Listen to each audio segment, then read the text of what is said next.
Welcome back to the Cheap Shot Music Podcast, everybody. I'm Jack. I'm Justin. And I'm Hannah. Let's get into the news.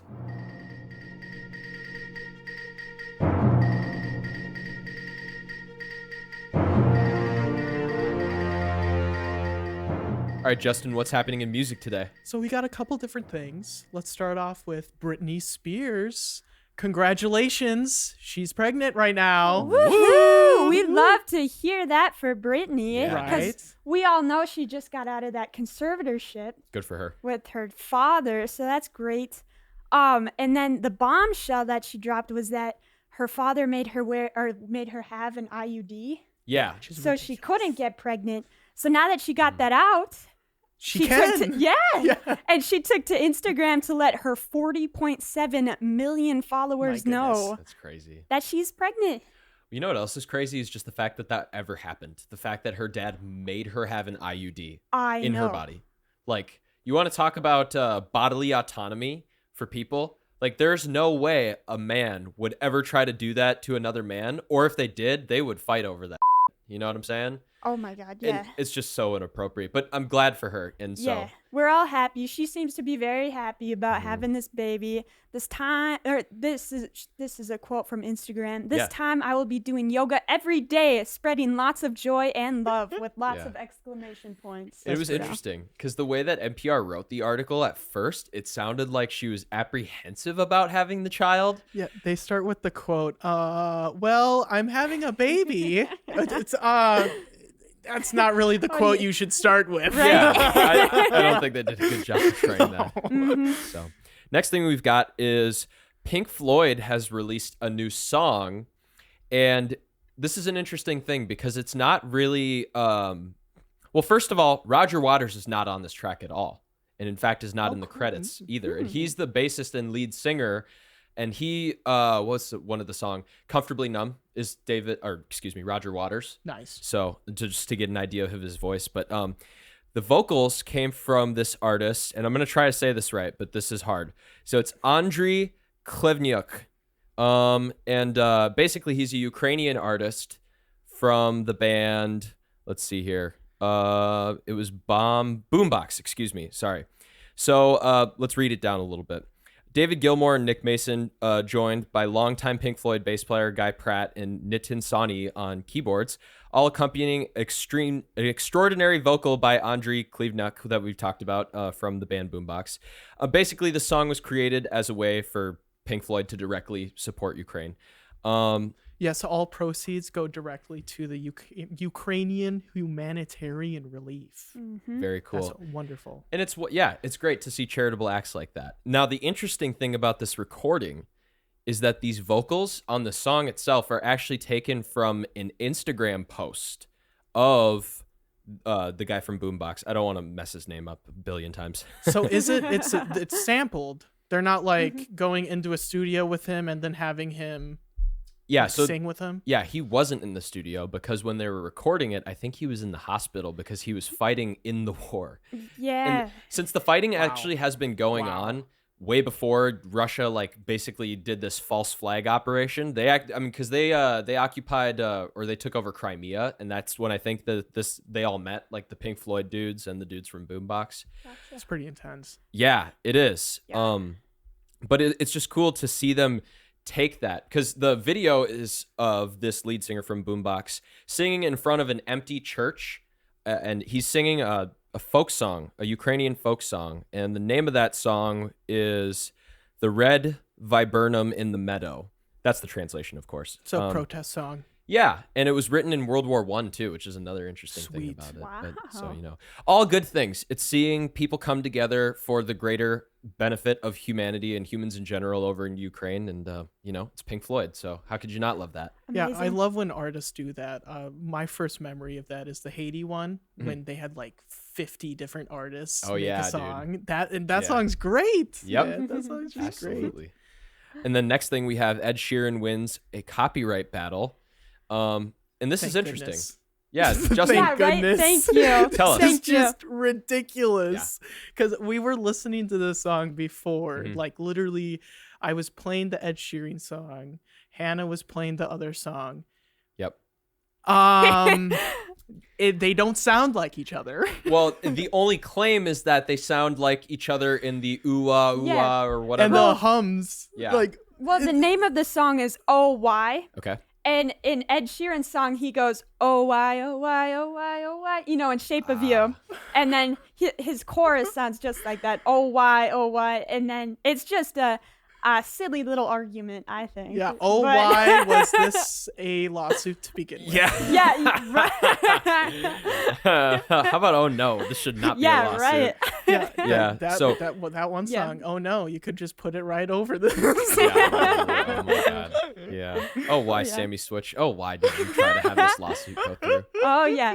Well, obviously, Ed Sheeran's very happy about the win, but he is very frustrated that it was ever a thing in the first place. Because it shouldn't have been. It shouldn't. Any musicologist would know that you can't. First of all, you can't like claim that O and Y are your own original words I trademarked those. Yeah, right?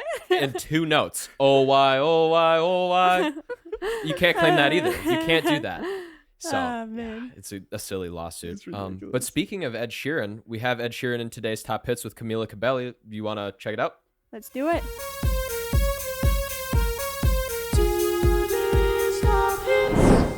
All right, Justin, what do we have for today's top hits? So as you said before, we got Bomb Bomb featuring Ed Sheeran and Camilla Cabello. Camilla Cabello. Camilla Cabello? I know, I fucked it up. All right, let's take a listen. Couldn't ever imagine even having doubts, but not everything works out. No, now I'm out dancing with strangers. You could be casually dating. Damn, it's all changing so fast. I see it, love it, I see it. Yeah, that's just life, baby. Yeah, love came around and it knocked me down, but I'm back on my feet. So all right, guys, what do we think about the song? I personally love this song. It has Camilla's Cuban influence that she's really known for because, you know, she's Cuban-born American. A little bit about Camilla Cabello. She started out in Fifth Harmony and left that group in about 2017. And then do you guys remember Havana, of course? That was her biggest hit Yes. in That's a good one. 2018 off of her first album.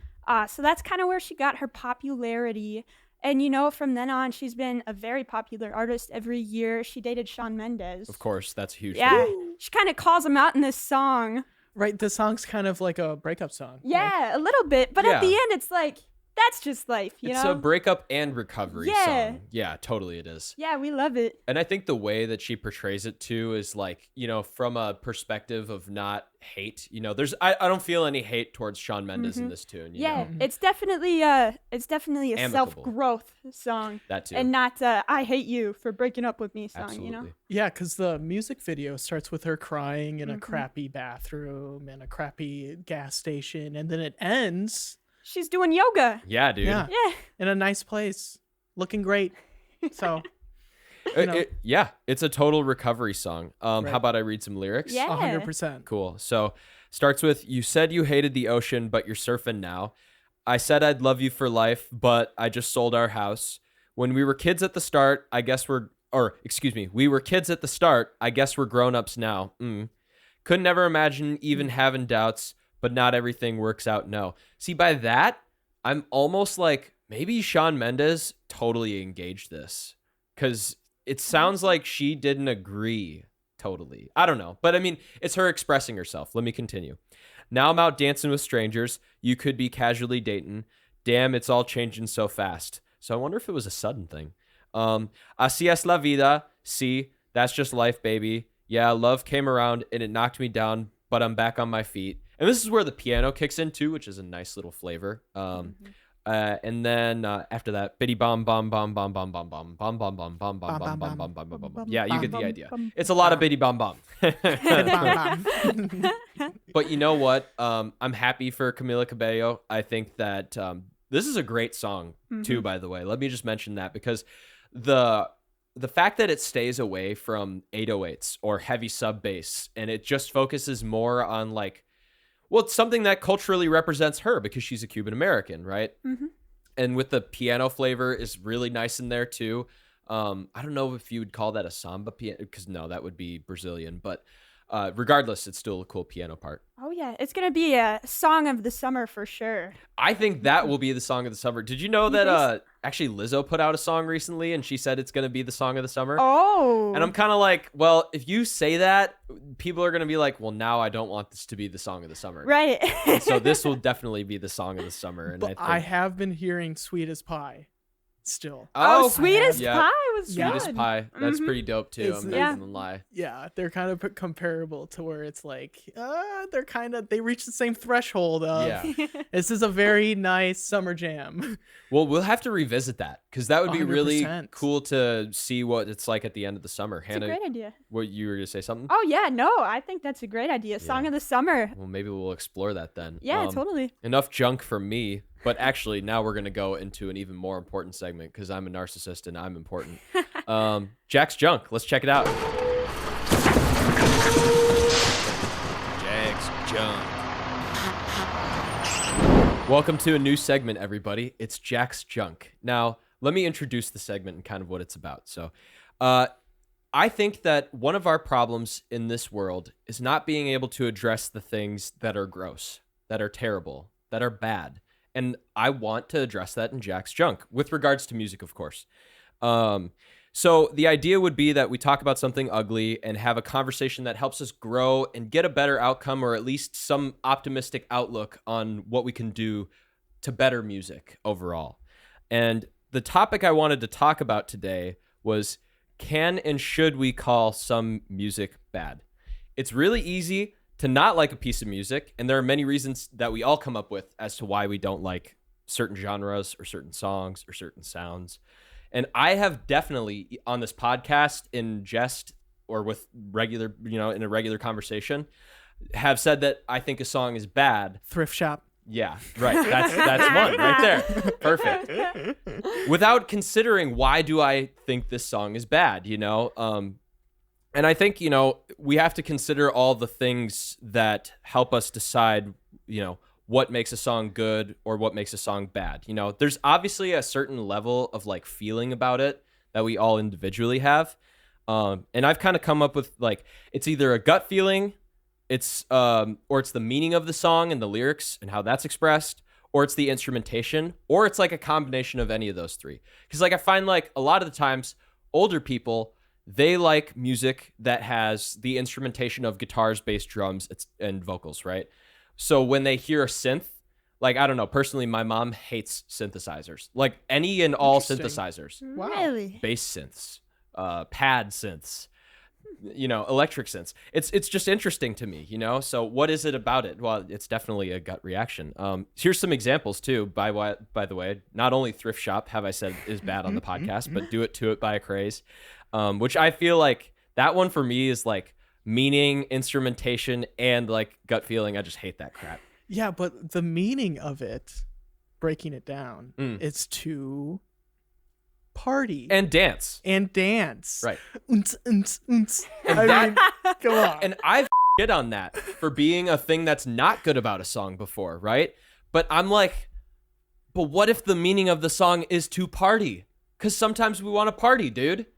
Yeah, So- that like dubstep, the meaning of that is to get people going. Lit. Yeah. Yeah. It's true. Yeah. But so, I'm questioning myself on that. Another song I said that I don't really like or think is bad is Sexy and I Know It. That's a gut feeling and meaning one. Push and P. Because, come on. Push and P. But it's like all about Gunna in that one, where it's Yeah. like the meaning of the song could be very endearing for a lot of people. Mm-hmm. You could be like, oh, I own this. I'm pushing P, et cetera, et cetera, et cetera. Right, yeah. But when Gunna goes on and goes, Yeah. it's like, Who's singing? Yeah. Exactly. I mean, Or who's rapping. even, yeah, I too, know. Right? Like, what is going on I mean, here? who's rapping button now? So let's consider, when is it appropriate to say something is a bad piece of music? And when is it appropriate to say that you just don't like it? I'll lead. So to me, when you can say a song is, or the time that you could say a song is bad is when there's thoughtlessness in the expression of that music. And, that can happen a lot of times in vain, especially with regards to people making like pop party music because they're making it for profit. They're making it for the party. But I think a really good example of this is Nyandra, Ladies, and Usually Just a T-Shirt by John Frusciante. His 1994 album, I think it is, when he was like really doped out on heroin. I mean, like, listen to it, people, and then don't listen to it after a minute because you're going to hate the rest of it. Just don't. Just don't. Just don't. So, I mean, that to me is when I think it's appropriate to say a piece of music is bad. But Hannah, what do you think? Yeah, well, I think that you have a really great point. Music is supposed to have meaning, right? I think so. But also, music is just supposed to have a reaction for a person. So, like, as long as you have a reason, you can say that a song, that you don't like a song, right? But you can't say that a song is objectively bad because that song most likely had a different reaction with someone else. You know what I'm saying? Well, and you've talked to me about the idea of music being such a subjective field that, like, a lot of this does come down to opinion, and you really can't. Yeah, music is so, like, you can't put a label on it, you know? Or put it in a box. Yeah, right. exactly. A song is a song, and people can do with that what they want to. Right. Yeah. Which is also, by the way, what makes music teaching so hard, or teaching music so hard, dude, because you'll have like a 5-year-old and they'll be like, well, why no C flat? And I'm like, well, because it I doesn't said so. sound good, but it doesn't sound good like that. Which, you know, but the sounding right thing is a thing that makes music good. So, you know, in that sense, you can teach music if it's just about the sounds. But Justin, what do you think makes a song bad? So I think our opinions are completely irrelevant on every single song. Interesting. Okay. Everyone can say why they like Push and P. Like, everyone that likes the song can give you 1,000 reasons why Gunna is like this visionary, why they like him, or like, the best rapper of all time. There are people that think Gunna is the best rapper of all time. Kidding. No, there are and people bro. will give you 1,000 examples Yeah. why it's right, and it's like, well, you can't say they're wrong. Yeah, because right. back to the subjectivity of music. Yeah. That's the difficult part.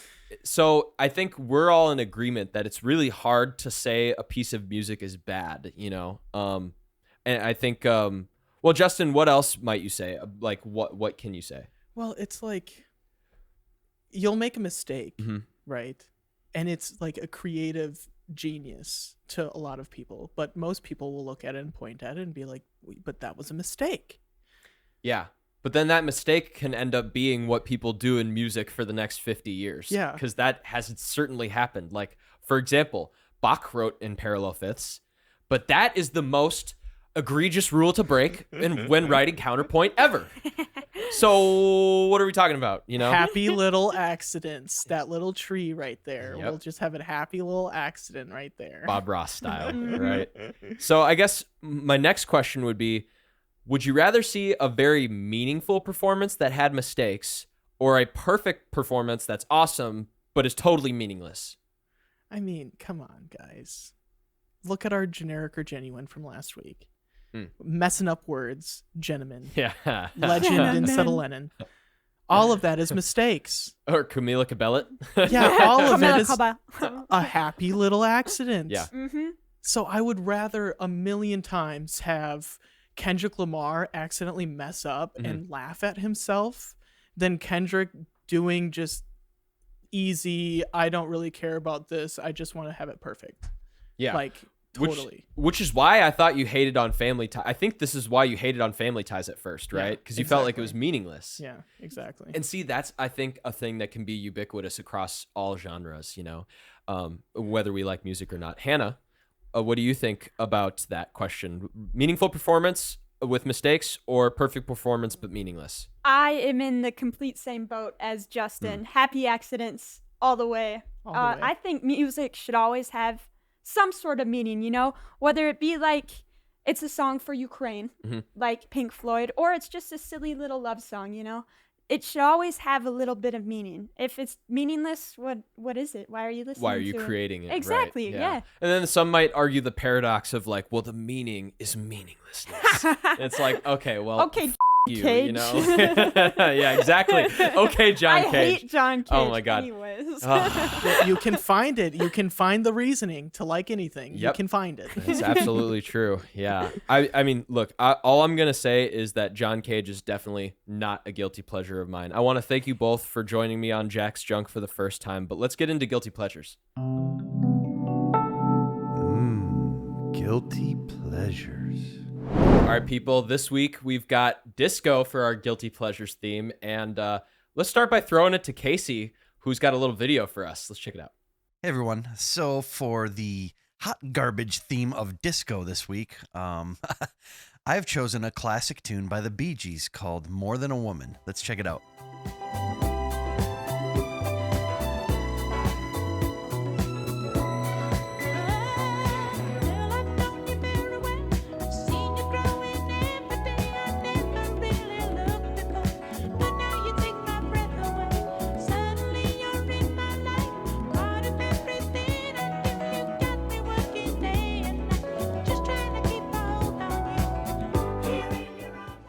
Okay, so it's catchy.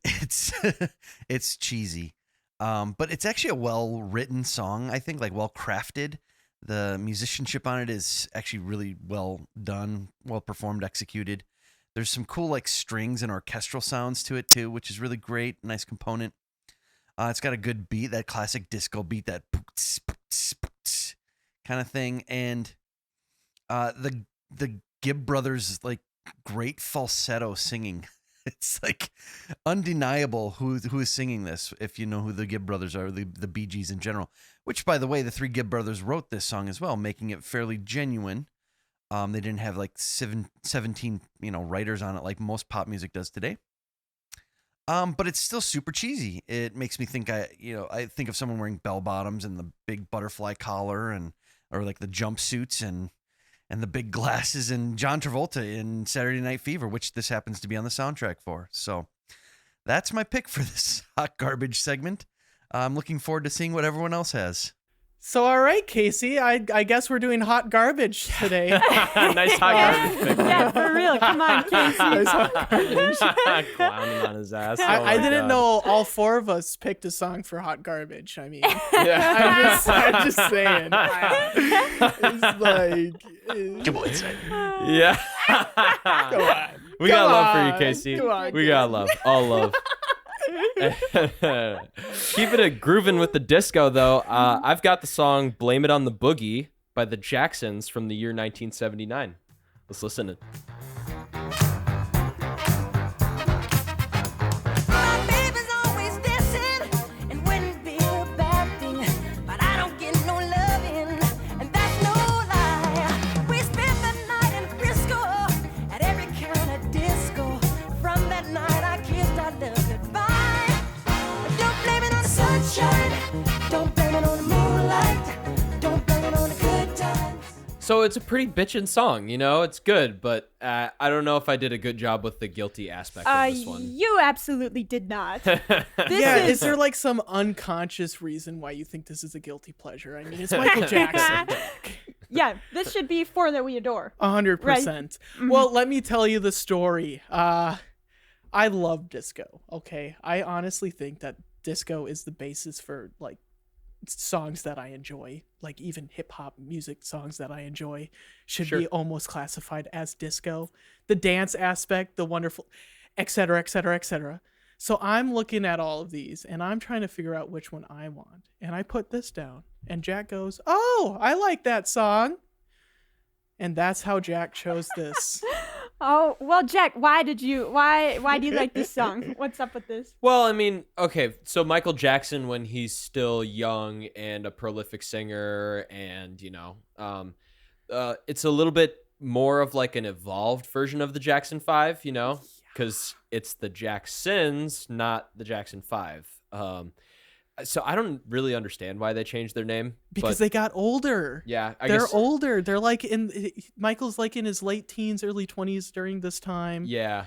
So It's really nice. I guess the Jackson 5 is kind of associated with the fact that they were like kids. So I guess Right. that makes sense. Yeah. And then it was the Jacksons, and it's like, well, we have We have Michael. So we just need Michael. Let's just take Michael out Let's of just here. take Michael. Yeah. So And then Well, that's when he moonwalked yeah, on stage and you know, and blew the roof out of the place. yep. And that's the end of that. For sure. And that's the end of me too. So Hannah, why don't we move on to you? Okay. Yeah, well, I picked an actual guilty pleasure. Car Wash by bitch. Rose Royce. Whoa. Those are fighting words over here. Those are fighting words. Well, yeah. Let's take a listen. Yeah. Car Wash. Let me tell you, it's better than digging a ditch. There ain't no telling who you might be. A movie star, or maybe even a Indian chief. Working at the car wash. Working at the car wash, yeah. Come on and sing it with me, car wash. Sing it with the feeling now, car wash, yeah. Yeah, what a great song, right? Yeah. I definitely feel guilty listening to this in my car. But Justin reminded me of the first time that I listened to this song. It was on the movie Shark Tale. Shark Tale. Such a Yes. classic, man. That's so good. With Will Smith. Yeah. Yeah. Missy Elliott And Christina Allegra. Allegra. Dude. That's how I say it. Yeah. That's how I say it over here. Yeah. my goodness. So that's a good version. But of course you gotta go with the classic Mm-hmm. Rose Royce. Honestly, it's the gut feeling of why I like this song. You know, you want to just strap on roller skates or something Yeah, and just go to the disco. diner, you know, get a dude, little burger. Yeah, dude, totally. I mean, this is just classic disco Oh, yeah. repertoire. Mm-hmm. Like I was gonna play with this one cover band over the past summer, and they had a disco medley. You bet your bottom dollar that this song was in that disco medley, dude. Totally was. Yeah, man. You know, it's I don't know. I don't really like it, so it's a good guilty pleasure. But it's such a fun song. It is fun. It is I don't fun. know if it's guilty. Well, I mean, I don't. Well, to me, I mean, I don't know if any disco is guilty. Oh, I mean, true. Well, come on. okay. And then some people might say all disco is guilty. So, I don't know about that one, Jack. Fair enough. Yeah, you got me all confused from Jack's junk. Can I say it's bad? Can I say it's good? No. No. I don't have opinions anymore. Well, why don't we go with your pick now, Justin? Yeah, I had so many different ones that I wanted to pick. Sure. I don't. Should I go with, how do I say it? Chic? Chic? Chic. Shike? You tried. CHIC. Like La Freak. And they have a lot of different other songs that are like really good. Mm-hmm. But that one's the most popularized because they're literally telling people how to disco, like how to do it. Yeah, it's like the electric slide. Yeah, it's like, well, this is how you dance. This is how you disco, blah, blah, blah. Yeah. And so I wanted to pick one that was from the early 70s as well. Mm. So I ended up picking Love Train by the OJs. Let's take a listen.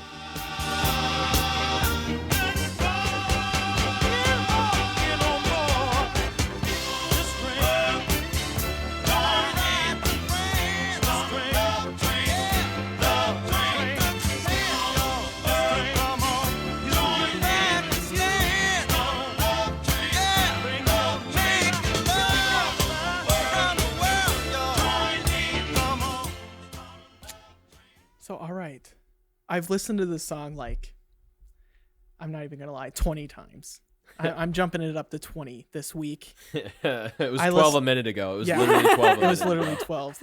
But then I realized that I listened to it literally like 12 times in a row on repeat. Ugh.